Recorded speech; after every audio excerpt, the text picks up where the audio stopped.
kalamidad na naman ito. Magpapanik na naman ho kami.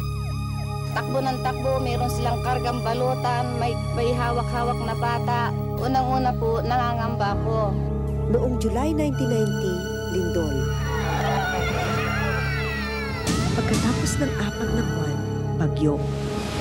At noong 1991, ang pinakamalakas na volcanic eruption ng daang taon.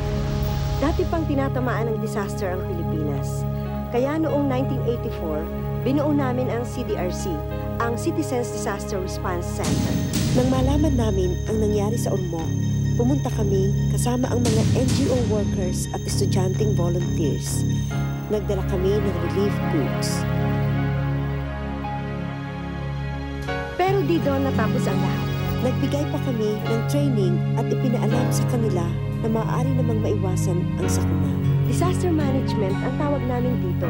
Maaari rin kasing paghandaan ang kalamidad. Halimbawa, kung madalas sa atin ang bagyo, pwede natin pagtibayan mabuti ang ating mga bahay. Kung binalaan na tayong puputok ang bulkan, maaaring lumayo na tayo dito. Parang sa Ormoc, wala sanang disgrasyang nangyari kung napangalagaan lang ang mga puno. Kaya lang, walang ginawa. Kaya dumating ang disaster. Ito rin ang itinuturo ng aming 18 regional centers.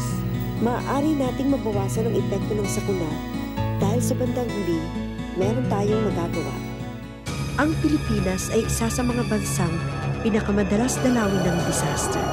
Ilang trahedya pa ang dapat mangyari bago tayo kumilos. Naghahanda kami. Para sa ganon, tayo mismo ang magpapalakas ng ating kalooban. Nasa atin ang desisyon.